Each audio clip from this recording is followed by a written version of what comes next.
إن الحمد لله نحمده ونستعينه ونستغفره ونعوذ بالله من شرور أنفسنا ومن سيئات أعمالنا من يهده الله فلا مضل له ومن يضلله فلا هادي له وأشهد أن لا إله إلا الله وحده لا شريك له وأشهد أن محمدا عبده ورسوله أما بعد فإن خير الحديث كتاب الله وخير الهدي هدي محمد صلى الله عليه وسلم وشر الأمور محدثاتها وكل محدثة بدعة وكل بدعة ضلالة وكل ضلالة في النار.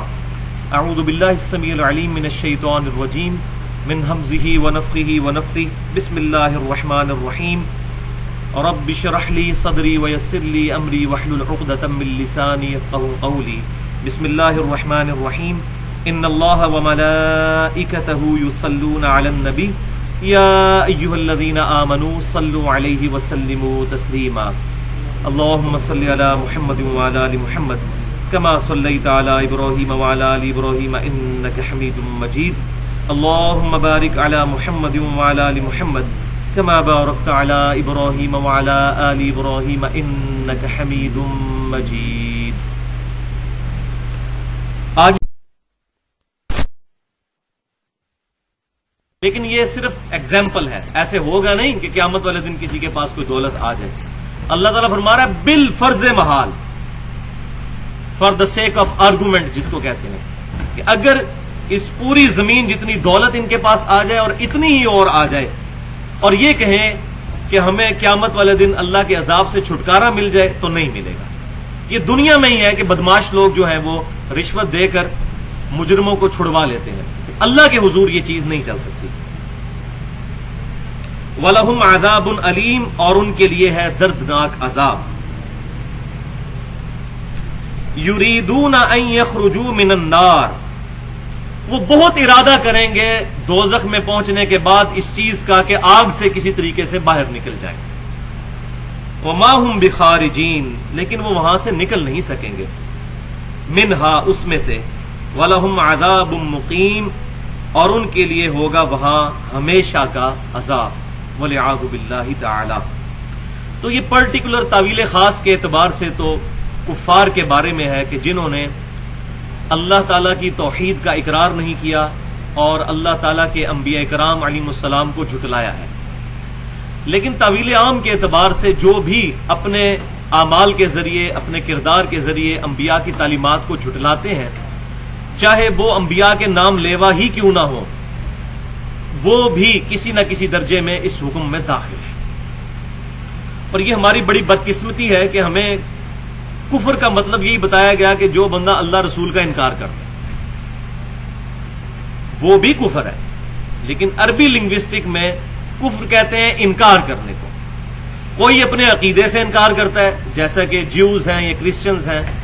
ان لوگوں نے امام کائنات سید الاولین والآخرین شفیع المذنبین رحمت للعالمین سیدنا و مولانا امام اعظم محمد رسول اللہ صلی اللہ علیہ وسلم کا پریکٹیکلی نبوت کا انکار کر دیا. اور پھر مسلمانوں میں ایسے لوگ بھی ہیں کہ جنہوں نے کلمہ تو پڑھا آپ صلی اللہ علیہ وسلم کا، لیکن ان کو اس سے کوئی غرض نہیں ہے کہ اللہ تبارک و تعالیٰ کی کوئی شریعت کے احکامات ہیں جن کی پیروی کرنا بھی ضروری ہے، اور ان کو ان کے جو امانی ہیں جس کو وشفل تھنکنگز کہتے ہیں کہ یا اللہ جو کچھ بھی ہیں تیرے محبوب کی امت سے ہیں، ڈاکو ہیں، لٹیرے ہیں، چور اچکے ہیں، جو کچھ بھی ہیں تیرے محبوب کی امت سے ہیں. بس یہ نسبت ہمیں قیامت والے دن نفع دے گی، یقیناً یہ نسبت نفع دے گی، لیکن اس صورت میں اگر کام نسبت والے دیں، ورنہ یہی نسبت گلے بھی پڑ سکتی ہے، جیسا کہ سورۃ الفرقان کی آیت نمبر 30 میں ہے، 19ویں پارے کا پہلے صفحے پر. وقال الرسول یا رب ان قوم اتخذوا هذا القرآن مہجورا. قیامت والے دن نبی صلی اللہ علیہ وسلم شکایت کریں گے کہ اے اللہ، میری قوم نے قرآن کو پیٹھ کے پیچھے ڈال دیا تھا، میری امت نے قرآن کو پیٹھ کے پیچھے ڈال دیا. تو آپ صلی اللہ علیہ وسلم نے صرف شفاعت نہیں کرنی بلکہ اپنے مجرم امتیوں کی شکایت اللہ کے حضور لگانی ہے. اور مجھے بتائیے جس کی شکایت امام کائنات صلی اللہ علیہ وسلم لگا دیں گے اس کی شفاعت کون کرے گا؟ تو بھائیو بہت ڈرنے والا معاملہ ہے، اتنا آسان معاملہ نہیں ہے جنت تک پہنچنا. میں نے پہلے بھی کئی دفعہ وہ حدیث بیان کی، اس کانٹیکسٹ میں آج وہ بھی بیان کر دوں دوبارہ۔ سنن نسائی کے اندر، جامعہ ترمذی کے اندر اور سنن نبی داؤد کے اندر صحیح سند کے ساتھ یہ حدیث موجود ہے، اور موسٹ ڈینجرس اور افیکٹو حدیث ہے یہ جو میں نے ایور کبھی یہ پڑھی ہو، کہ سیدنا جبرائیل علیہ السلام کو اللہ تبارک و تعالیٰ نے جب جنت کو پیدا فرمایا تو فرمایا کہ ذرا جنت کو وزٹ کیجیے۔ یہ بالکل صحیح حدیث ہے اصول محدثین پر۔ شیخ البانی رحمہ اللہ بھی اس کو صحیح کہتے ہیں، شیخ زبیر علی زئی صاحب جو ہمارے دور حاضر کے بہت بڑے محدث ہیں، انہوں نے بھی اس حدیث کو صحیح کہا۔ تو جبرائیل علیہ السلام جب جنت کے پاس گئے، جنت کی نعمتیں دیکھیں، تو واپس آ کر کہا کہ اے اللہ، میرا خیال نہیں کہ کوئی بندہ ایسا ہو جو اس جنت میں پہنچنے میں کامیاب نہ ہو سکے، ہر بندہ ہی ایفرٹ کرے گا کہ تیری اس رحمت کے مقام کو حاصل کر لے۔ پھر اللہ تعالیٰ نے جنت کو ڈھانپ دیا مشکلات اور پریشانیوں کے ساتھ، یعنی شریعت کی قید کے ساتھ، جو صحیح مسلم میں حدیث ہے کہ دنیا کی زندگی مؤمن کے لیے قید خانہ ہے اور کافر کے لیے جنت ہے۔ قید خانہ اس لحاظ سے نہیں کہ یہاں اس کے لیے کوئی بے سکونی ہے، نہیں، یہاں بھی الا بذکر اللہ تطمئن القلوب، اللہ کے بندوں کو یہاں بھی قلبی سکون حاصل ہوتا ہے، جو صحیح انبیاء کے ماننے والے۔ قید خانہ اس لیے ہے کہ اپنے رب سے وصال کے لیے ان کا ٹائم دنیا میں گزارنا ابھی باقی ہے۔ اس قید سے رہائی ملے گی تو اپنے رب کا جنت میں دیدار نصیب ہوگا انشاءاللہ، اور آپ صلی اللہ علیہ وسلم کی قیامت والے دن زیارت نصیب ہوگی۔ اس اعتبار سے اور اس اعتبار سے بھی کہ دنیا میں لوگوں کی تان و تشنیع سننی پڑتی ہے اور شریعت کی پابندیاں پوری کرتے ہوئے روزانہ پولیس راہ سے گزرنا پڑتا ہے۔ فجر کے وقت روزانہ اٹھ کر تکبیر اولیٰ کے ساتھ مسجد کی پہلی صف میں جماعت کے ساتھ نماز ادا کرنا بہت مشکل کام ہے۔ ایک دن کی گیم تو ہے نہیں، روزانہ کی۔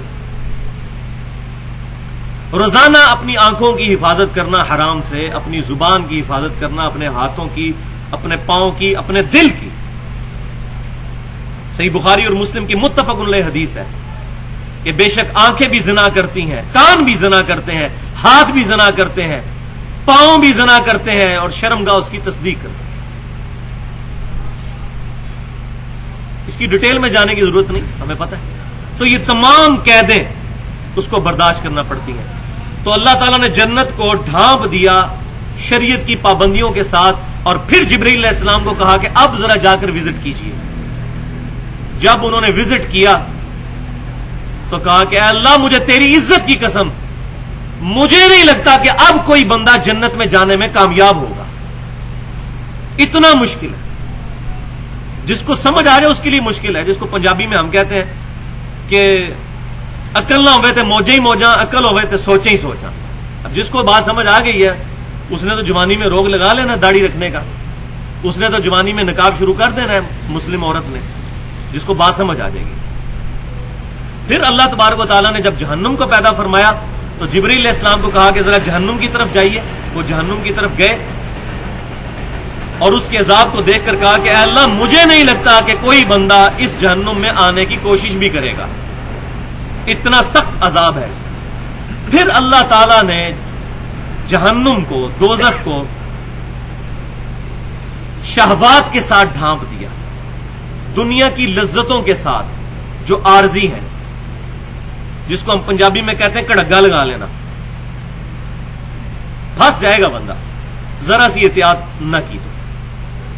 اور پھر جبرائیل علیہ السلام کو کہا کہ ذرا اب جائیے۔ پھر جبرائیل علیہ السلام جب دوزخ کی طرف گئے تو انہوں نے کہا اللہ، مجھے تیری عزت کی قسم، مجھے نہیں لگتا کہ کوئی بندہ اب دوزخ میں جانے سے بچ سکے گا۔ وَلِعَوْذُ بِاللَّهِ۔ بھائیو، بہت سیریس معاملہ ہے، بہت سیریس معاملہ ہے۔ صحیح بخاری میں حدیث ہے، نبی صلی اللہ علیہ وسلم نے فرمایا دو چیزیں ایسی ہیں جن کے بارے میں اکثریت غفلت کا شکار ہے۔ نمبر 1 صحت، اور نمبر 2 فراغت۔ یعنی ٹائم بھی ہوتا ہے، صحت بھی ہوتی ہے، تب بھی انسان اللہ کو رسپانس نہیں کرتا۔ اور پھر ایک وہ وقت آنا ہے، اگر آیا، اب تو چانس نہیں رہے، جس طرح ہمارا پاکستان کے اندر ایوریج لائف گر رہی ہے، اب یہ پرانے بابے ہی آپ کو نظر آتے ہیں 50+. ہمارے ساتھ کے تو کئی لوگ فوت ہو بھی چکے ہیں. میرے اپنے کو 2-3 کلاس فیلو جو ان 3-4 مہینوں میں فوت ہو چکے ہیں, وہی 33-34 سال کی عمر میں. تو اب ایوریج لائف تو گرتی چلی جا رہی ہے. ہاں کوئی بڑھاپے میں پہنچنے میں کامیاب ہو بھی گیا تو نہ اس وقت فراغت ہوگی اس کے پاس, اگر فراغت ہوگی تو صحت نہیں ہوگی. اب فراغت نہیں ہے, صحت ہے, اس کو یوٹیلائز نہیں کرتے, اور فراغت بھی ہے. یہ ساری کی ساری جلدیاں ہمارے دین کے لیے, دنیا کے کاموں کے لیے دوستوں کے ساتھ صرف ایک دودھ پتی کا کپ جو ہے نا, اس میں شاید آدھے گھنٹے کے لیے ہوٹل پہ ٹائم گزارتے ہیں, اور نماز پڑھیں گے 5 منٹ میں, اور پڑھ کے فارغ. تو یہ ساری تیزیاں جو ہیں ہماری وہ دین کے معاملے میں. دنیا کے معاملے میں ہم بڑے خوش و خضوع اور اہتمام کے ساتھ کام کرتے ہیں. وَلِعَاذُ بِاللَّهِ تعالیٰ. صحیح مسلم کی حدیث ہے, آپ صلی اللہ علیہ وسلم نے فرمایا دنیا اور آخرت کی زندگی کی مثال اس طرح ہے جیسے کوئی شخص اپنی انگلی سمندر میں ڈبوئے تو جتنا پانی وہ انگلی لے کر ہٹے گی, یہ دنیا کی زندگی ہے, اور سمندر آخرت کی زندگی. اس آخرت کی زندگی کی طرف زیادہ تیاری کرنی چاہیے بنسبت اس دنیا کے جو عارضی ہے.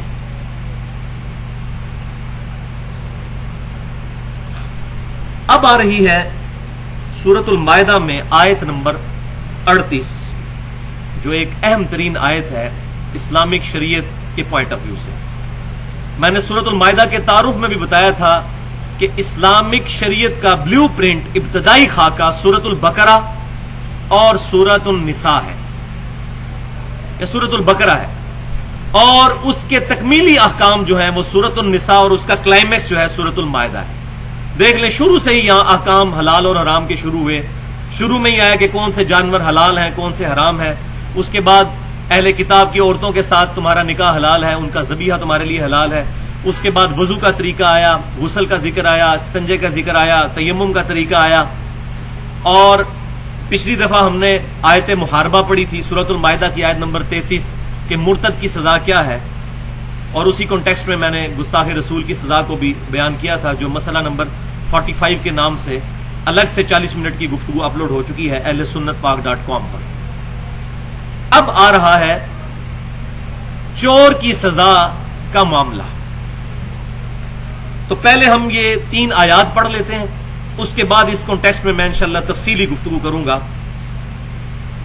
بسم اللہ الرحمن الرحیم. والسارق والسارقة فاقطعوا أيديهما,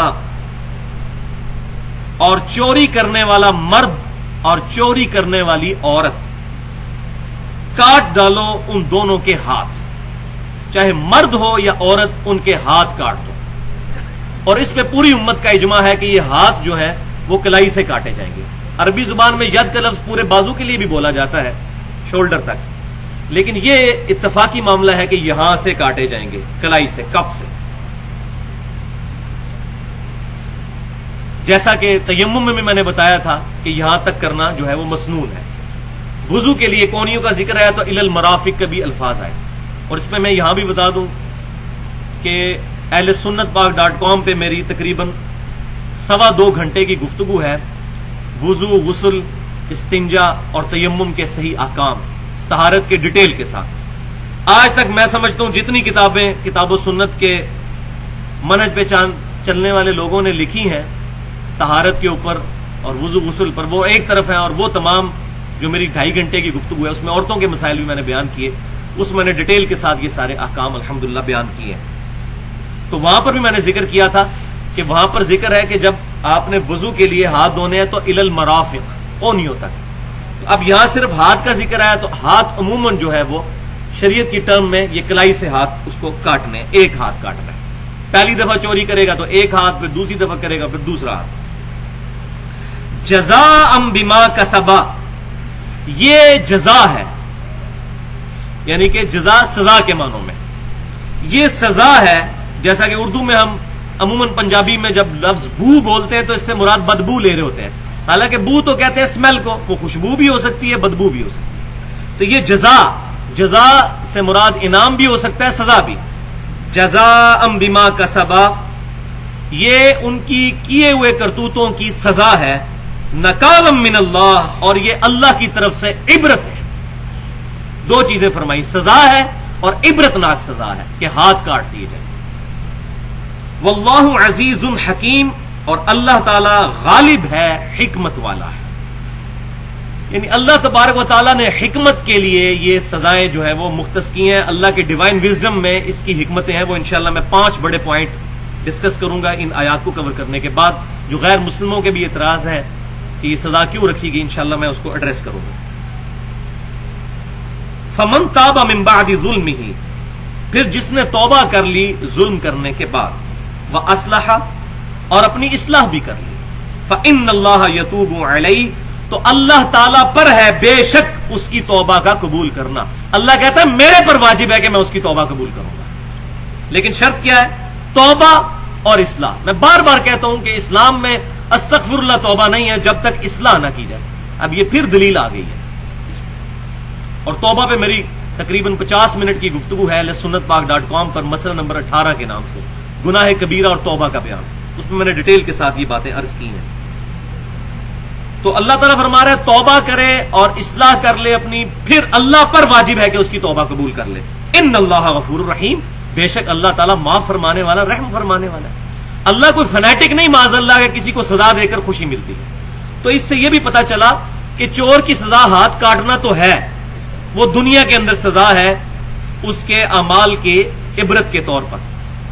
پیرلل میں اس کو توبہ بھی کرنی ہوگی، یہ اللہ کا حق ہے.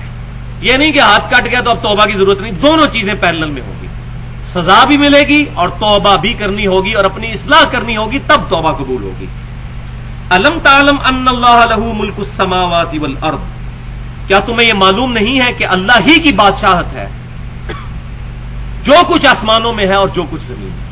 یہ قرآن کا اسلوب ہے. یہ آیت کہ اللہ ہی کے لیے ہے بادشاہت زمین و آسمان کی، ہمیشہ وہاں پر آتی ہے جہاں کوئی بہت اہم ترین بات ڈسکس ہو رہی ہو، کیونکہ بہت اہم مسئلہ تھا کہ انسان کے ہاتھ کاٹ دیے جائیں. یعذب من یشاء ویغفر لمن یشاء، اللہ تعالیٰ جسے چاہتا ہے عذاب دیتا ہے، جسے چاہتا ہے معاف فرما دیتا ہے. واللہ علی کل شیء قدیر، اور اللہ تعالیٰ ہر چیز پر قدرت رکھنے والا ہے. یعنی اللہ تعالیٰ کو کوئی عاجز نہیں کر سکتا. اللہ جس سے چاہے بدلہ لے سکتا ہے، اس کو دنیا میں سزا دے سکتا ہے، آخرت کی سزا دے سکتا ہے. اللہ کی کوئی اکاؤنٹیبلٹی نہیں، ہر انسان کی اکاؤنٹیبلٹی ہے. ان 3 آیات کے کانٹیکسٹ میں نے جو 5 اہم ترین پوائنٹ ڈسکس کرنے ہیں، ان میں پوائنٹ نمبر 1 کہ جو اسلامی سزائیں ہیں ان کا فلسفہ کیا ہے. بیسیکلی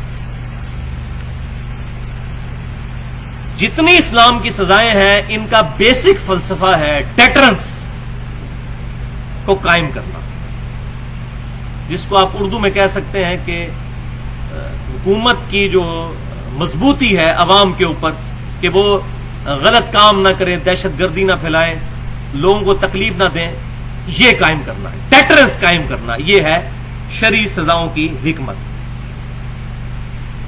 کہ ایک بندے کو ایسی سزا ملے کہ سزا تو ایک کو ملے اور ہزاروں جو ہیں وہ توبہ کر جائیں. یہ ہے اس کے پیچھے فلسفہ، اسلامی سزاؤں کے پیچھے. یہی وجہ ہے کہ صحیح بخاری اور مسلم کی متفق علیہ حدیث ہے، آپ صلی اللہ علیہ وسلم کے مبارک زمانے میں فاطمہ نامی ایک عورت نے چوری کی، اور صحابہ اکرام علیہم رضوان نے سیدنا اسامہ بن زید رضی اللہ تعالیٰ عنہ، جو نبی صلی اللہ علیہ وسلم کے منہ بولے بیٹے، زید بن حارثہ جن کا نام بھی قرآن میں آیا ہے، ان کے بیٹے تھے، ان کو سفارش کے طور پر پیش کیا کہ اس کے ہاتھ نہ کاٹے جائیں. تو نبی صلی اللہ علیہ وسلم جلال میں آئے اور آپ صلی اللہ علیہ وسلم نے فرمایا کہ اللہ کے حق میں مجھے سفارش کرتے ہو تم. پھر آپ صلی اللہ علیہ وسلم نے خطبہ دیا. صحیح بخاری اور مسلم کی یہ متفق علیہ حدیث ہے. آپ صلی اللہ علیہ وسلم نے فرمایا اللہ کی قسم تم سے پہلے لوگ اسی لیے ہلاک ہو گئے تھے جب ان میں سے کوئی شریف زادہ اور کوئی معزز خاندان، اونچے خاندان کا آدمی غلط کام کرتا تھا تو اس کو سزا نہیں دی جاتی تھی، اور جو غریب غربے تھے ان کے اوپر دباؤ کر کے ان کو سزا دی جاتی تھی. ان کی وجہ سے پچھلے لوگ ہلاک ہو گئے. اللہ کی قسم اگر میری بیٹی فاطمہ بھی چوری کرتی تو میں اس کے بھی ہاتھ کاٹ دیتا. یہ ہے نبی صلی اللہ علیہ وسلم کی سختی. آپ صلی اللہ علیہ وسلم رحمت للعالمین ہیں، اس میں کوئی شک ہی نہیں، لیکن اللہ تعالیٰ کے احکامات کو اسٹیبلش کرنے کے لیے آپ صلی اللہ علیہ وسلم کسی کا لحاظ نہیں فرمایا کرتے. سزا ایک کو ملے اور ڈیٹرنس ہزاروں کے لیے ہو جائے, یہ اسلامک سزاؤں کی الحمدللہ حکمت ہے. لیکن یہاں ایک بات یہ بھی یاد رکھیے گا کہ یہ تمام سزائیں اس وقت نافذ ہوں گی جب اسلامی حکومت بھی ہو, جہاں پر اسلام کے احکامات نافذ ہوں, ورنہ شریعت کی سزائیں الٹا مصیبت بن جائیں گی اور بدنامی کا باعث بن جائیں گی اسلام. کیوں؟ یہ جس اسٹیٹ کے اندر چور کے ہاتھ کاٹنے کی سزا ہے وہ اسٹیٹ وہ ہے جو ویلفیئر اسٹیٹ ہو, جس میں غریب لوگوں کا وظیفہ بھی لگا ہوا ہو. اگر کوئی بے روزگار ہے تو حکومت اس کو روزگار نہیں دے سکتی تو کم از کم 2 وقت کی روٹی پرووائڈ کرے, کہ وہ مجبوراً چوری نہ کہیں کرے. اب ایک بندے کو اپنی زندگی کے لالے پڑ گئے, اس کے بچے بھوکے مر رہے ہیں تو چوری تو کرے گا, اس پہ اس کے ہاتھ کاٹنا تو الٹا اسلام کو بدنام کروانا ہے. تو یہ تمام سزائیں اس وقت اپلیکیبل ہوں گی. اس کے علاوہ بھی جتنی سزائیں ہیں وہ اسی وقت اپلیکیبل ہوں گی جب اسلامک حکومت ہو, خلافت راشدہ کا نظام ہوتا, جو بدقسمتی سے 30 ہجری کے بعد 40 ہجری کے بعد یعنی نبی صلی اللہ علیہ وسلم کی وفات کے 30 سال کے بعد ختم ہو چکا ہے. پوائنٹ نمبر 2 کہ غیر مسلم ملک بھی اپنے مجرموں کو سزائیں دیتے ہیں, لیکن انہوں نے چور کے لیے سزا کیا رکھی ہے کہ اس کو کوئی جرمانہ کر دیا جائے اور کچھ عرصے کے لیے اس کو قید خانے میں ڈال دیا جائے. اور ماشاءاللہ وہ قید خانے بھی کیا ہوتے ہیں, ایک کنڈیشن قید خانے ہوتے ہیں, 2 وقت کی روٹی بھی ملتی ہے, تو ان کے لیے تو ایک سمجھے شاہی مہمان خانہ ہی بن جاتا ہے. پھر وہ جب چھوٹتے ہیں پھر وہ چوریاں کرتے ہیں. یہی وجہ ہے امریکہ میں اگر 1 منٹ کے لیے بجلی چلی جائے تو ملینز آف ڈالر کے ڈاکے پڑ جاتے ہیں چوری. کیوں؟ اس کی وجہ یہی ہے کہ جو ایمان ہے کنوکشن والا وہی انسان کو مجبور کرتا ہے اس بات کے اوپر کہ انسان اس طرح کے کام نہ کرے. یا دوسری چیز یہ ہو سکتی ہے کہ سزا اس کی بڑی سخت ہو.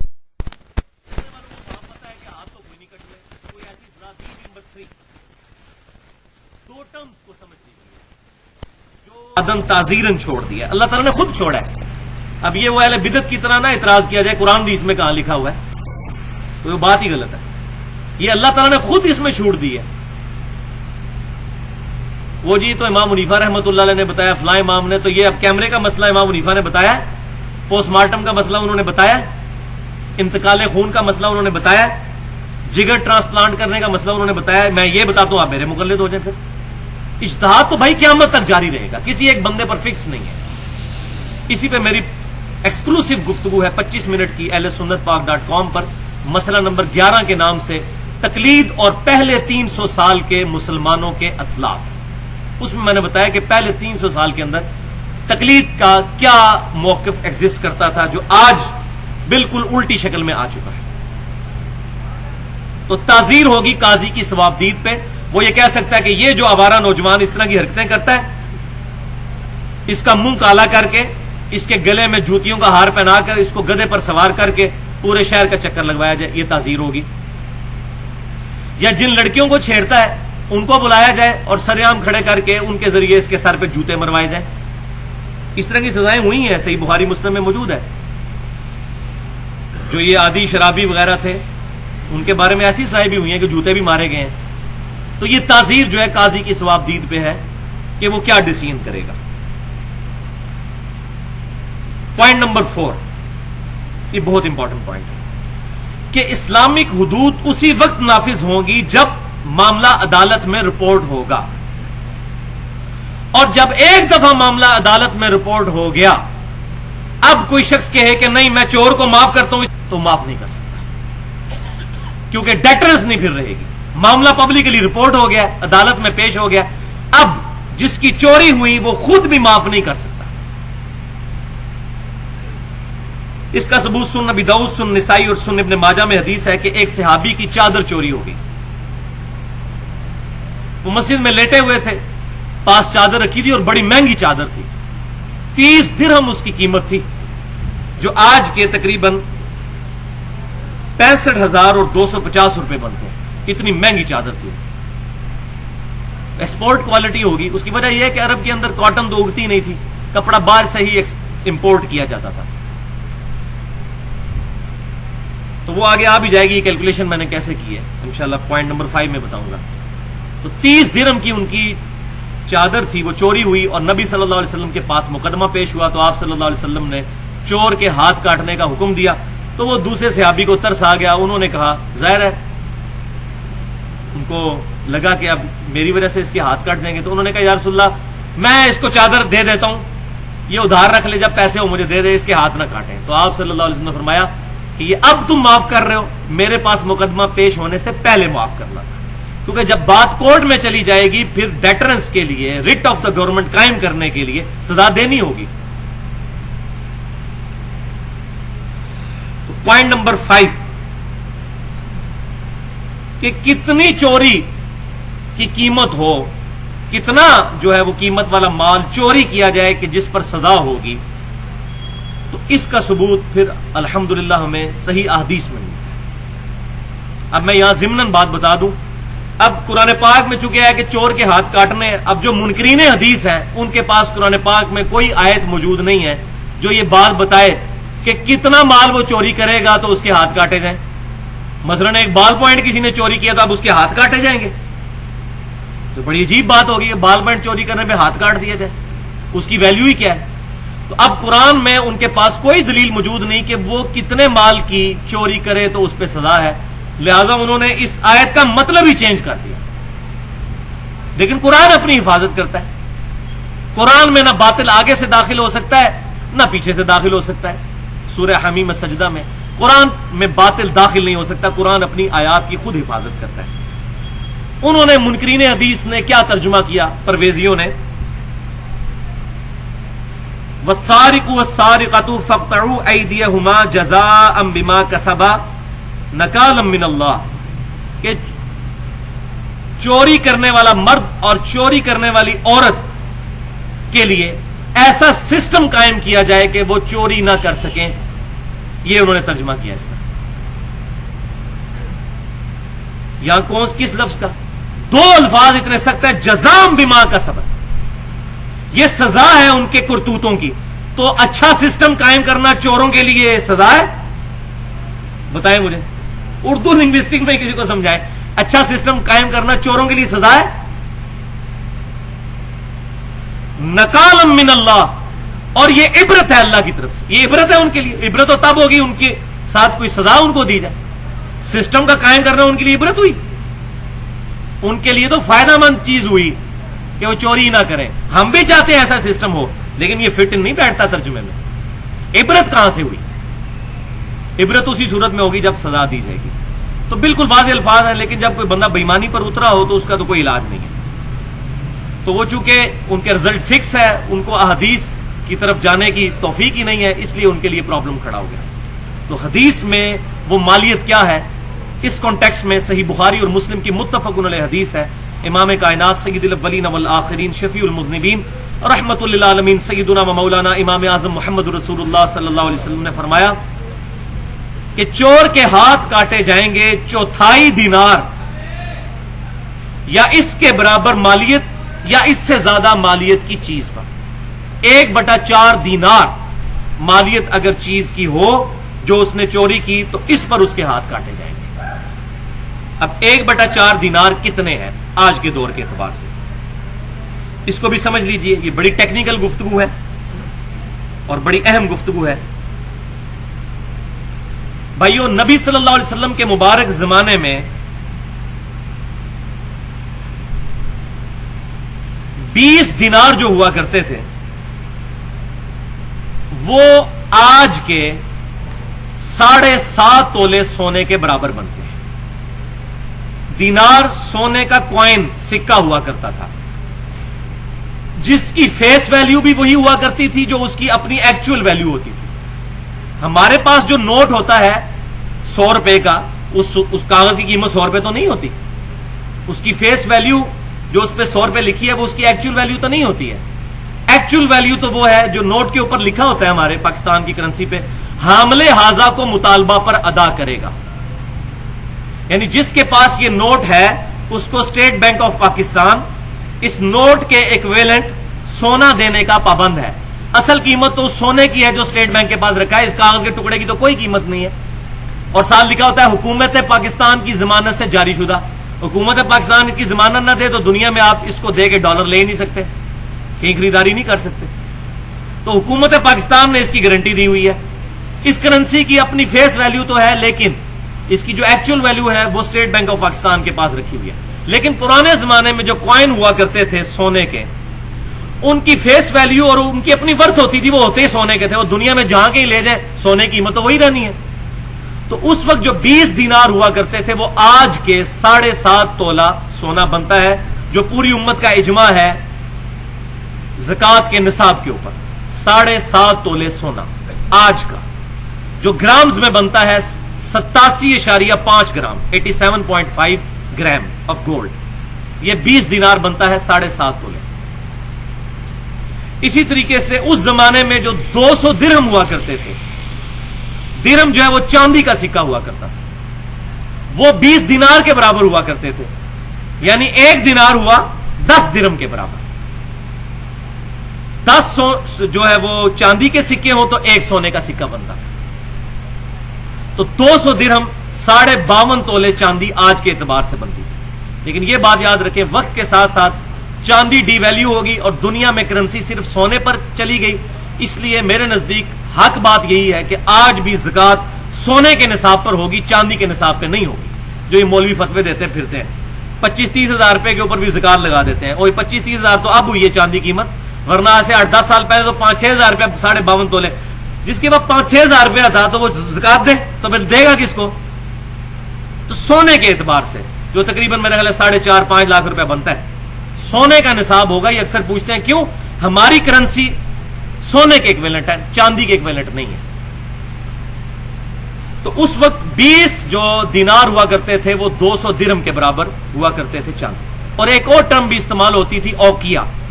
اوکیا کیا ہے؟ 40 درہم کا ایک اوکیا بنتا ہے، اور 200 درہم ہوں گے تو 5 اوکیے. تو 5 اوکیے سے کم پر زکوٰۃ نہیں. یہ صحیح بخاری میں حدیث موجود ہے کہ نبی صلی اللہ علیہ وسلم نے فرمایا کہ 5 اوکیا سے کم پر زکوٰۃ نہیں ہے. بلکہ مسلم میں بھی ہے، یہ متفق علیہ حدیث ہے صحیح بخاری اور مسلم کی. 5 اوکیا یعنی 200 درہم جو آج کے اعتبار سے بنیں گے 7.5 تولے سونا. چاندی کا نصاب نہیں لیا جائے گا کیونکہ ہماری کرنسی چاندی کا ایکویلنٹ نہیں ہے. تو یہ میں نے اہم ترین گفتگو کی. تو 1/4 دینار اگر آج محتاط اندازے کے مطابق سونے کی 1 تولہ قیمت لگائی جائے 58,000 روپیہ تولہ، تو میں نے کیلکولیٹ کیا ہے 1 دینار کی قیمت بنتی ہے پاکستانی 21,750. 1 دینار یعنی 1 سونے کا سکہ اس زمانے میں پاکستان کے آج کے 21,750 روپے بنتا تھا. اور 1/4 دینار پر ہاتھ کاٹے جائیں گے اور اس سے زیادہ مالیت پہ تو 1/4 دینار بنتا ہے پاکستان کی مالیت کے مطابق 5,438 روپے. یعنی جو 5,438 روپے کی چوری کرے گا تو تب اس کے ہاتھ کاٹے جائیں گے، اس سے کم پر ہاتھ نہیں کٹیں گے. اب اس میں کنفیوژن آئی. ایک حدیث ہے صحیح بخاری اور مسلم کی متفق علیہ حدیث ہے کہ آپ صلی اللہ علیہ وسلم نے فرمایا کہ اللہ کی لعنت ہو چور پر کہ ایک انڈا چوری کرتا ہے یا ایک رسی چوری کرتا ہے، اس کے پیچھے اپنے ہاتھ کٹوا بیٹھتا ہے. اس حدیث کی وجہ سے بعض لوگوں کو کنفیوژن ہوئی کہ ایک انڈے پر بھی ہاتھ کاٹے جائیں گے، انڈے کی قیمت تو اتنی نہیں ہوتی.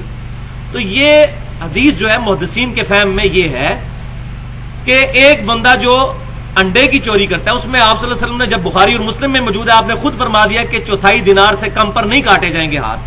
تو اس حدیث کی تعویل کرنی ہوگی. اس سے مراد یہ ہے کہ چور شروع میں تو انڈا چوری کرتا ہے، پھر رسی چوری کرتا ہے، پھر کنٹینیوسلی چوری پر چلتا رہتا ہے یہاں تک کہ ایک اس پر وقت ایسا آتا ہے کہ اس کے ہاتھ بھی کٹ جاتے ہیں، اتنی بڑی چوری کر لیتا ہے. گریجولی، جس کو پنجابی میں کہتے ہیں تھیندے تھیندے تھی جاندہ ہے، وہ ہو جاتا ہے سرائیکی زبان میں، کہ گریجولی وہ چھوٹی چھوٹی چوری کرتے کرتے کرتے اتنی بڑی چوری کرتا ہے کہ الٹیمیٹلی وہ شریعت کی اس لمٹ کو کراس کر جاتی ہے، پھر جس پہ ہاتھ اس کے کاٹ دیے جاتے ہیں. وَلِعِيَاذُ بِاللَّهِ تعالیٰ. تو یہ الحمدللہ میں نے اس حوالے سے ڈیٹیل گفتگو کر دی تاکہ یہ ہمارا الحمدللہ قیامت تک کے لیے ایک ایسٹ اس حوالے سے تیار ہو جائے. اب چلتے ہیں اگلی آیت کی طرف. ابھی تقریباً 20 منٹ باقی ہیں. آیت نمبر 41. بسم اللہ الرحمن الرحیم.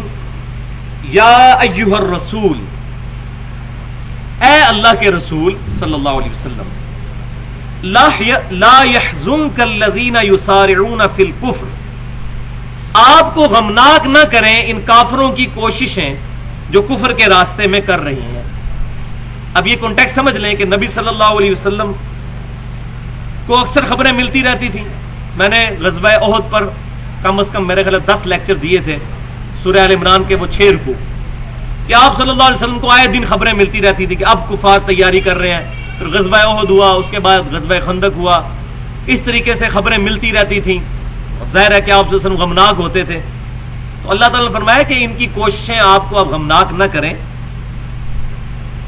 کون لوگ؟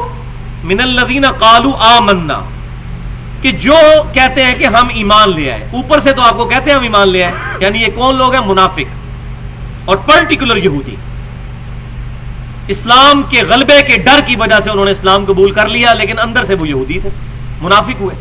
اور منافق پہ میری ایکسکلوسیو گفتگو ہے 40 منٹ کی اہل سنت پاک .com پر، مسئلہ نمبر 34 کے نام سے، منافق کی نشانیاں، منافق کی تعریف اور اس کا علاج. سورۃ النساء کی آیت نمبر 142 سے 147 تک اس کی میں نے تشریح بیان کی تھی.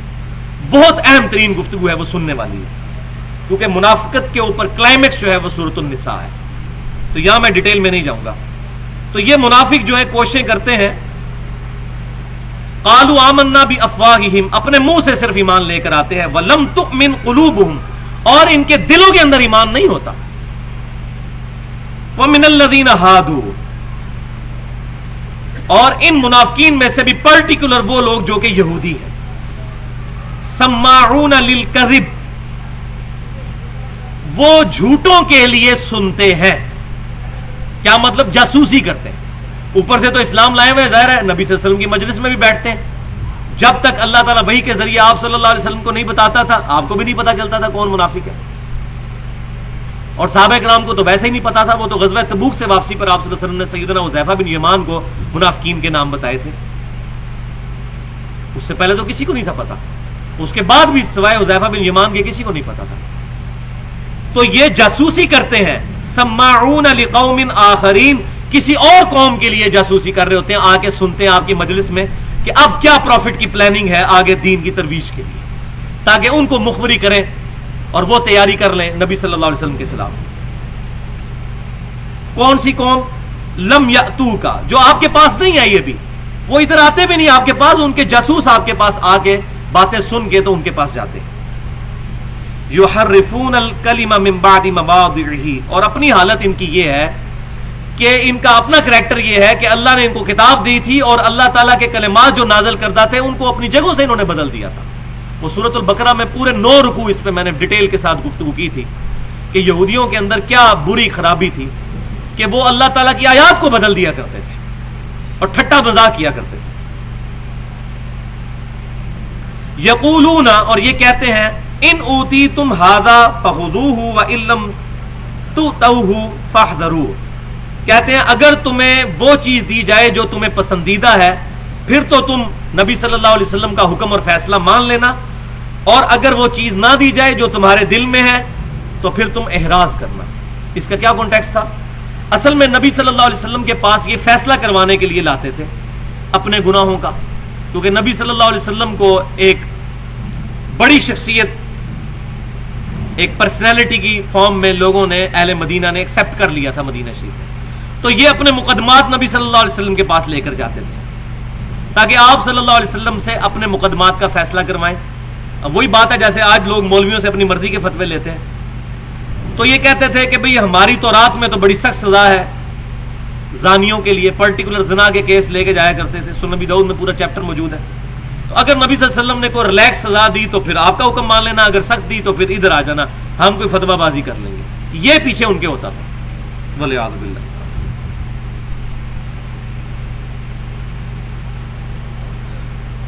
وَمَن يُرِدِ اللَّهُ فِتْنَتَهُ فَلَن تَمْلِكَ لَهُ مِنَ اللَّهِ شَيْئًا. اے نبی صلی اللہ علیہ وسلم، جن کو آزمائش میں ڈالنے کا اللہ نے ہی فیصلہ کر لیا ہے، آپ ان کو نہیں بچا سکتے. مراد یہ کہ ان کی بدبختی اس اعتبار سے کہ وہ جان بوجھ کر گمراہی خرید رہے ہیں تو اب اللہ تعالیٰ نے بھی ان پر سیل لگا دی ہے، مہر لگا دی ہے. تو آپ صلی اللہ علیہ وسلم شفقت فرماتے تھے کہ شاید بات سن ہی لے، تو اللہ تعالیٰ نے فرمایا کہ نہیں، لیکن آج کی ڈیٹ میں آپ کسی پہ یہ فتویٰ نہیں لگا سکتے کہ یہ گمراہ ہو گیا، یہ تو ہدایت پہ آ ہی نہیں سکتا. حضور کو تو وحی کے ذریعے بتایا گیا تھا. ہم تو آخری درجے تک کوشش کریں گے کسی بھی اپنے کلمہ گو اہل قبلہ مسلمان بھائی کے لیے.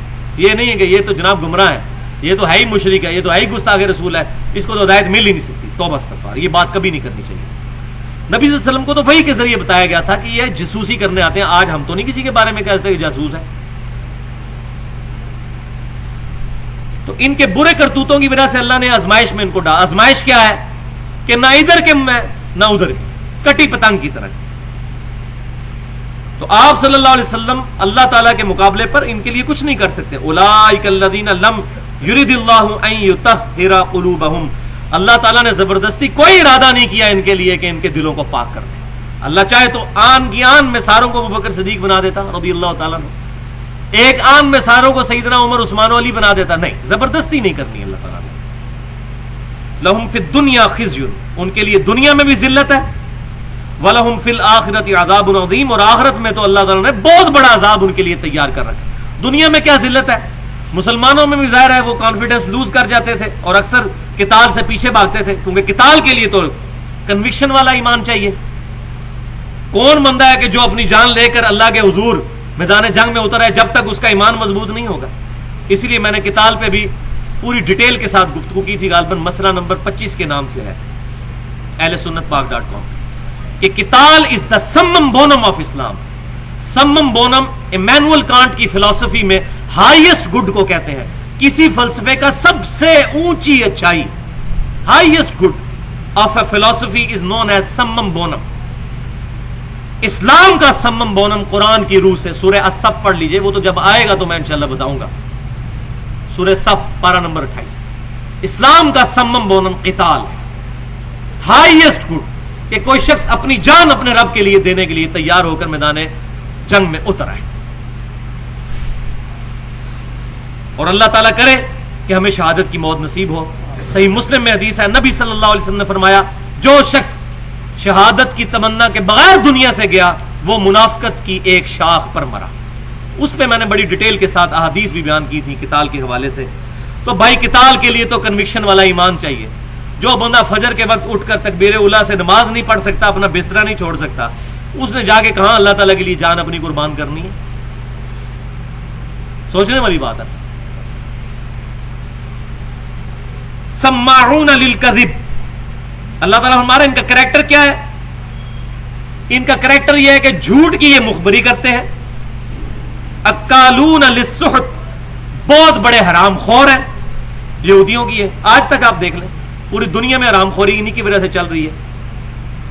فَإِن جَاءُوكَ فَاحْكُم بَيْنَهُمْ، تو اے محبوب صلی اللہ علیہ وسلم اگر یہ فیصلہ لے کر آپ کے پاس آ ہی جائیں تو آپ ان کے لیے فیصلہ فرما دیں.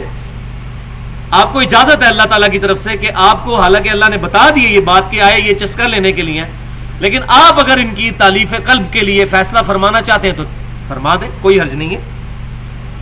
او اعرض عنہم، اور آپ چاہیں تو اعراض بھی کر سکتے ہیں. جب ہم خود کہہ رہے ہیں کہ یہ خام خواہ آئے ہیں تو آپ یہ کہہ بھی سکتے ہیں کہ میں فیصلہ نہیں کرتا، جاؤ کسی اور سے فیصلہ کرو. لیکن ایک دائی کو تو ٹینشن ہو جاتی ہے نا کہ میں نے اس کو اس طرح بھیج دیا، آگے جا کے پروپوگنڈا کرے گا. اگر کوئی سلیم الفطرت بندہ اسلام کی طرف آنا چاہتا ہے وہ بھی نہیں آئے گا، جس طرح یہاں بھی لوگ پروپوگنڈا کرتے ہیں علی درس ہی نہیں جانا، علی دی گل نہیں سننی، سارے مکاتبے فکر. حالانکہ ظلم کی انتہا ہے کہ کوئی بات آ کے سنے تو صحیح کہ ہم کوئی نیا دین پیش کر رہے ہیں. ہماری کوئی بات ایسی ہے جو کتاب و سنت سے باہر ہو. اگر قرآن صحیح بخاری اور صحیح مسلم یہ انگریزوں کی پیداوار ہے تو ٹھیک ہے، ہم انگریزوں کی پیداوار ہیں. اور اگر یہ کتابیں اہل سنت کی شروع سے چلتی آ رہی ہیں تو ہم اسی اہل سنت اصحاب الحدیث کے منہج پر پہلے 300 سال کے مسلمانوں. انگریزوں کے تو پٹھو وہ ہیں کہ جن کی کتابیں انگریزوں کے دور میں لکھی گئی ہیں، وہ پکڑ کے اپنی جماعتوں کو پکڑا دی. کسی نے فضائل اعمال پکڑا دی، کسی نے فضائل سنت پکڑا دی، کسی نے 14 ستارے پکڑا دی. جو کتابیں شروع سے چلتی آ رہی ہیں ان کے ماننے والے کیسے ہو سکتے ہیں انگریزوں کی پیداوار؟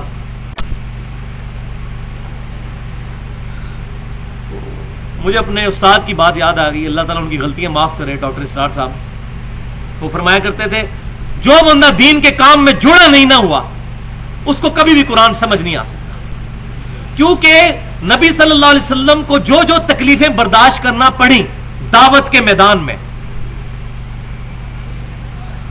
وہ آج تکلیفیں وہی بندہ برداشت کرے گا جو اس پیٹرن پہ چل رہا ہوگا.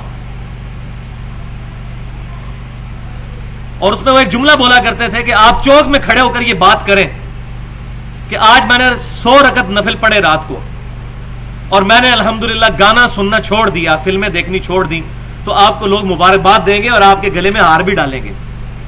اور اسی چوک میں اگر آپ کھڑے ہو کر کہیں کہ میں نے تو نماز میں پابندی اختیار کی ہے اور گانے اور فلمیں چھوڑ دی ہیں، میں نے بھی چھوڑ دی ہیں، اور آج کے بعد میں اس مارکیٹ میں گانا اور فلمیں چلنے بھی نہیں دوں گا، پھر دیکھیں آپ کے ساتھ کیا کرتے ہیں یہی مسلمان. نہیں علی المنکر کر کے تو دیکھیں، میٹھی میٹھی توحید تو سارے سن لیتے ہیں، چاند اللہ نے بنایا، سورج اللہ نے بنایا، یہ سن لیں گے، لیکن جیسے ہی آپ وہ توحید بیان کریں گے جو انبیاء کرام علیہ السلام کی توحید ہے، تو اہل توحید بھی آپ سے متنفر ہو جائیں گے. یہ کون سی باتیں کر رہے ہیں، ہماری غلطیاں نکال رہے ہیں. یہ حق کے اوپر ہونے کی نشانی ہے کتاب و سنت کے دلائل. وہ جی فلاں بندے کو تو ہمارے علماء نے فارغ کر دی، یہ آج کل وہ آپ کو مل رہے ہوں گے ایس ایم ایس. علماء کو کس نے اتھارٹی دی ہے کسی بندے کو فارغ کرے؟ علماء پہلے اپنی آخرت کی تو فکر کریں، ان کو خود گارنٹی ہے کہ انہوں نے جنت میں جانا ہے، چاہے جائے کہ کسی کے بارے میں فیصلہ کریں، پہلے اپنی قبر و آخرت کی فکر کریں. صحابہ کرام علیہ رضوان کو نہیں پتا تھا ہمارے اندر منافق کون ہے، تو چاہے جائے کہ آج کوئی بندہ کسی مسلمان اہل قبلہ اہل حق موحد کے بارے میں اس طرح کی زبان درازی کرے تو وہ صحیح مسلم کی بات یاد رکھے. صحیح مسلم میں حدیث ہے، نبی صلی اللہ علیہ وسلم نے فرمایا جس نے کسی مسلمان کو کہا اے کافر اور وہ کافر نہ ہوا تو کہنے والا کافر ہو جائے گا. اپنی آخرت کی فکر کریں. اسی لیے اہل سنت کا یہ منہج ہے کہ ہم کسی کی غلطی پوائنٹ آؤٹ کرتے ہیں لیکن کسی پر کفر شرک کا فتویٰ نہیں لگاتے، صرف یہ کہتے ہیں کہ بھائی یہ عمل مشرکانہ ہے، بس. یہ نہیں کہتے کہ آپ مشرک ہو. ہاں یہ کہہ سکتے ہیں کہ اے بھائی جو آپ کر رہے ہیں اگر میں کرنے لگ پڑوں تو میں تو اپنے آپ کو مشرک ہی سمجھوں گا، لیکن کسی مسلمان کو مشرک نہ کہیں، اس کی غلطی پوائنٹ آؤٹ کریں، کیونکہ مشرک کہیں گے وہ کہے گا آپ کو مشرک، بات ختم ہو جائے گی بھائی. اس سے ایک دعوت کا دروازہ بند ہو جائے گا. یہ حکمت ہے فتوے سے بچنے کی. آج بھی مجھ سے ایک بھائی پوچھ رہے تھے کہ ہم یہ کیوں نہیں فتویٰ لگاتے، میں نے کہا یہ وجہ ہے، دعوت کا دروازہ قیامت تک کے لیے بند ہو جائے گا اس بندے پہ. آپ کہیں گے تو کافر ہو گیا تو کافر، آپ کہیں گے تو گستاخ رسول ہو گیا تو گستاخ رسول. اس کی بجائے اگر یہ کہیں گے کہ بھائی یہ جو بات آپ نے کہی ہے نا، مجھے لگتا ہے کہ اگر میں یہ بات کہوں تو کہیں نبی صلی اللہ علیہ وسلم کا گستاخ ہی نہ ہو جاؤں، تو اپنے آپ کو پیش کریں تو دیکھیں اس کے دل میں کتنا نرم رویہ پیدا ہوگا. تو نبی صلی اللہ علیہ وسلم کو ٹینشن ہوگی میں نے ان کا فیصلہ نہ کیا تو یہ کہیں جا کے پروپیگنڈا ہی نہ کریں. تو اللہ تعالیٰ نے گارنٹی دے دی. اللہ تعالیٰ نے فرمایا وَإِن تُعْرِضْ عَنْهُمْ، اے نبی صلی اللہ علیہ وسلم اگر آپ ان سے اعراض کریں گے اور ان کے لیے فیصلہ نہیں کریں گے تو ٹینشن نہیں لینی. فَلَن يَضُرُّوكَ شَيْئًا، یہ آپ کی دعوت کو کوئی نقصان نہیں پہنچا سکیں گے. اللہ تعالیٰ کی طرف سے اسپیشل پروٹیکشن ہوگی، ان کا پروپیگنڈا کامیاب نہیں ہوگا. لیکن حضور کا دل دیکھیں کتنا دھڑکتا تھا اس معاملے میں، کانپتے تھے کہ میں نے ان کا فیصلہ نہ کیا، یہ پروپیگنڈا کریں گے، پھر 2-4 بندے کا ذہن خراب کریں گے. لیکن اللہ تعالیٰ نے کہا نہیں، اسی میں خیر ہوگا. الحمدللہ میرے ساتھ تو یہی ہوا ہے، جتنے اشتہار لگائے ہیں اتنی زیادہ مشہوری ہوئی ہے اور لوگوں نے بات سنی ہے. الحمدللہ فائدہ ہی ہوتا ہے. تو جو دعوت کے میدان میں جڑا ہوا ہے اس کو یہ باتیں سمجھ آتی ہیں جب وہ بندہ اسی سٹیج سے گزرتا ہے. الحمدللہ. وَإِن حَكَمْتَ فَاحْكُمْ بَيْنَهُمْ بِالْقِسْطِ، اے محبوب صلی اللہ علیہ وسلم یہ بات یاد رکھیے گا کہ جب آپ ان کے درمیان فیصلہ کریں تو فیصلہ آپ نے انصاف کے ساتھ کرنا ہے. اپنی کوئی ذاتی چپکش جو ہے اس کا ان کو نقصان نہیں پہنچانا. حالانکہ آپ سے بعید تھا کہ ایسا ہوتا، یہ ہماری اصلاح کے لیے. ان اللہ یحب المقسطین، بے شک اللہ تعالی محبت کرتا ہے انصاف کرنے والوں کے ساتھ. فکیف یحکمونک، اب یہ آئی ہے وہ میڑے والی بات اللہ کی طرف سے، جس کو کہتے ہیں میڑا پنجابی میں، اردو میں تانا ٹانٹ. اللہ تعالیٰ فرماتا ہے یہ آپ کو کیسے منصف بنا رہے ہیں، ایسی بدنیت لوگ ہیں، آپ سے کیوں فیصلہ کرواتے ہیں. وعندہم التوراۃ، حالانکہ ان کے پاس تورات موجود ہے، اللہ کی دی ہوئی کتاب. اگر یہ اتنا ہی ماننے والے ہوتے تو تورات پڑھ کے ہی فیصلہ کر لیتے کہ زانی مرد اور عورت کی سزا کیا ہے. یہ آپ کے پاس تو ویسے ہی آتے ہیں خام خواہ. تورات اللہ نے ان کو دی ہے، اسی میں سے پڑھ لیں. فیہا حکم اللہ، اس میں اللہ کے احکام ہے. ثم یتولون من بعد ذلک، تو جو اس کے بعد منہ پھیر لے گا اللہ کی کتاب سے یعنی تورات سے. وما اولئک بالمؤمنین، تو اللہ تبارک و تعالی کا یہ فیصلہ ہے کہ ایسے لوگ پھر مومن نہیں ہوں گے. یہ مومنین کی نشانی نہیں ہے کہ وہ اللہ کی کتابوں سے کنارہ کشی اختیار کریں. اب 5-7 منٹ رہ گئے ہیں, اس پہ میں نے ایک تھوڑی سی گفتگو کرنی ہے. یہ علماء یہود کا آپ کردار ذرا دیکھیں کہ اللہ تعالیٰ فرما رہا ہے کہ انہوں نے آپ سے آگے کیا فیصلہ کروانا ہے. ان کے پاس تو اپنی کتاب موجود ہے, اگر یہ اتنے ہی ماننے والے ہوتے تو اس پہ عمل کر لیتے. اور آج معذرت کے ساتھ مسلمان علماء کا بھی یہی کردار ہے. عجیب و غریب سوال لکھ کے بھیج رہے ہوتے ہیں, جی بتائیں جی وہ بھینس حلال ہے کہ حرام ہے. میں نے پورے لیکچر دیے ہیں کہ بتاؤ کینگرو حلال ہے کہ حرام ہے. کینگرو کا میں بتاتا ہوں, بھینس کا تو آپ کہتے ہیں امام حنیفہ رحمۃ اللہ علیہ نے بتایا. کینگرو کا میں بتاتا ہوں, امام حنیفہ کو تو پتہ نہیں تھا کینگرو ہے, آسٹریلیا تو بعد میں دریافت ہوا ہے, تو پھر آپ میرے مقلد بن جائیں. اجتہاد تو بھائی قیامت تک. تو بحث کے اوپر میں نے اجماع پہ پوری گفتگو کی ہے, اہل سنت پاک .com پر مسئلہ نمبر 31 کے نام سے 50 منٹ کی گفتگو ہے کہ اجماع کتاب و سنت کی طرح حجت ہے. پوری امت کا اجماع ہے بحث کے اوپر کہ یہ حلال ہے, کیونکہ قرآن پاک میں سورۃ المائدہ کے ہم شروع میں پڑھ چکے کہ مویشی, تمام سبزی خور مویشی جو ہیں وہ حلال ہے, سوائے جو ہم نے حرام کر دیے. جیسے خنزیر ہے وہ سبزی خور ہے لیکن اس کو حرام کر دی, اس کے علاوہ سارے حلال ہیں. یا گدھے کو اللہ تعالیٰ کے محبوب صلی اللہ علیہ وسلم نے صحیح بخاری اور مسلم میں حدیث سے حرام فرمایا. تو یہ علماء کا کردار آج بھی ہے. یہ ہم سے کیا فیصلہ کروائیں گے جی؟ ان سے یہ سوال پوچھ کے ان کے پاس خود موجود ہے. آج بھی میرے پاس وہ منگلا سے بھائی آئے ہوئے تھے, تو وہ کہہ رہے تھے کہ جی بتائیں جی نماز کا طریقہ بخاری مسلم میں کیا لکھا ہے. تو میں نے ان کو کھول کے بتا دیا. میں نے کہا بھائی یہ جو آپ کو بھیج رہے ہیں ان کے پاس بھی بخاری مسلم موجود ہے, انہی کی بخاری مسلم کھول کے دیکھ لیں کہ نماز کا طریقہ کیا لکھا ہوا ہے. اب پتہ ان کو بھی ہے, چھپاتے ہیں, اور پھر کیا کریں گے, عربی نسخے نکال لیں گے اور اپنی مرضی کے ترجمے کریں گے. ان کو کہیں گے اپنے مولویوں کے ترجمے نکالیں. آپ کے اپنے مولویوں کو تو آپ خود مانتے ہو, ان کے ترجمے پڑھ کے بتاؤ کہ قرآن پاک میں ایاک نعبد و ایاک نستعین کے بعد گنجائش رہ جاتی ہے کہ کوئی بندہ اللہ کے علاوہ کسی کو دعا میں پکارے اور کہے کہ فرشتوں یہ پیغام دے دو کہ خادم تمہارا سیدار ہے. فرشتوں کو غائب میں پکارنا شرک ہے. یا سیدنا علی رضی اللہ تعالیٰ عنہ کو پکارنا شروع کر دے دعا کے لیے, یا سیدنا شیخ عبد القادر جیلانی رحمۃ اللہ علیہ کو پکارنا شروع کر دے. ساروں نے یہی ترجمہ کیا, کسی کا اٹھا کے دیکھ لیں, صحیح بخاری اور مسلم کسی کا ترجمہ اٹھا کے دیکھ لیں, نماز کا طریقہ وہی لکھا ہوا ہے. اور ہماری بدقسمتی ہے کہ امت کی اکثریت اس راستے سے ہٹ چکی ہے. تو یہ مولوی شروع سے ہی کام خراب کرتے آئے ہیں, چاہے یہودیوں کے ہوں چاہے عیسائیوں کے ہوں. ان کا کریکٹر شروع سے رہا ہے, کتابیں ان کے پاس موجود ہوتی ہیں, اس پر عمل نہیں کرتے, کتابوں کو پس پش ڈالا ہوا ہوتا ہے. اور کتاب کی تعلیم یہی دیکھیں, میں یہ اکثر جو رونا روتا ہوں کہ انہوں نے اللہ کی کتاب لے کر اپنے مولویوں کی کتابیں پکڑا دی ہوئی ہیں. ایسے کیا کہ نہیں؟ قرآن چھین کے فضائل اعمال پکڑائی ہے نا. میرا پورا لیکچر ہے 2 گھنٹے کا امام الانبیاء کی دعوت قرآن اہل سنت پاک .com پہ, اور ریسرچ پیپر بھی ہے, ریسرچ پیپر نمبر 4 امام الانبیاء کی دعوت قرآن, جس کا ٹائٹل ہی یہ ہے سورۃ الانعام کی آیت نمبر 19, وَأُوحِيَ إِلَيَّ هَذَا الْقُرْآنُ لِأُنذِرَكُم بِهِ وَمَن بَلَغَ. اے محبوب صلی اللہ علیہ وسلم آپ فرما دیجئے اللہ نے یہ قرآن مجھے اس لیے وحی کیا, اس قرآن کے ذریعے میں تمہیں تبلیغ کروں, تمہیں ڈر سناؤں, جس تک یہ قرآن پہنچ جائے وہ اسی قرآن کے ذریعے تبلیغ کرے, اسی پر عمل کرے. یہ مولوی نے چھین لیا اور زیادہ کہ جی سورہ یاسین پڑھ لو, 10 قرآن پڑھنے کا ثواب وہ ضعیف روایتیں لے کے یہ اس کام میں لگا دیا. قرآن نہیں جی علماء کا کام ہے. 25 سال ہو گئے تبلیغ کرتے ہوئے, ایک سوا قرآن کا ٹرانسلیٹ نہیں کر سکتے, تو کیا سیکھا بھائی دین سے؟ تو مولویوں نے قرآن لے کر اپنے اپنے فرقوں کی کتابیں پکڑا دی, کیونکہ ان کو ڈر تھا قرآن پڑھیں گے تو پھر ہم سے ہی سوال کریں گے. تو وہ میں نے بتایا بھی آپ کو کہ مناقب ابی حنیفہ پہ ایک کتاب لکھی گئی ہے, اس کے مقدمے میں ایک دیوبندی عالم لکھتے ہیں کہ دور حاضر میں حدیث کی کتابوں کے ترجمے نے زندیقیت کا جو ہے وہ دروازہ کھول دیا, والعیاذ باللہ. جب تک بخاری مسلم کا ترجمہ نہیں ہوا تھا لوگ آ کے ہمیں پوچھتے نہیں تھے, اب ہر بندہ جا کے ہمیں پوچھتا ہے جی بخاری مسلم میں تو نماز کا طریقہ یہ لکھا ہے, آپ کیوں نماز اس طریقے پہ پڑھ رہے ہیں؟ تو وہ کہتے ہیں ترجمے ہی نہیں تھے کرنے چاہیے. ظلم کی انتہا دیکھیں. تو اللہ نے تو اپنے دین کو غالب کرنا ہے. هو الذی ارسل رسولہ بالہدی ودین الحق لیظہرہ علی الدین کلہ. وہی اللہ ہے جس نے الہدی یعنی قرآن اور دین حق کے ساتھ اپنے محبوب صلی اللہ علیہ وسلم کو مبعوث کیا تاکہ اس دین کو تمام ادیان پر غالب کر دے. ولو کرہ المشرکون, چاہے مشرک اس کا برا مان جائیں. یہ آیت 3 دفعہ آئی ہے. اللہ نے اپنا دین غالب کرنا ہے.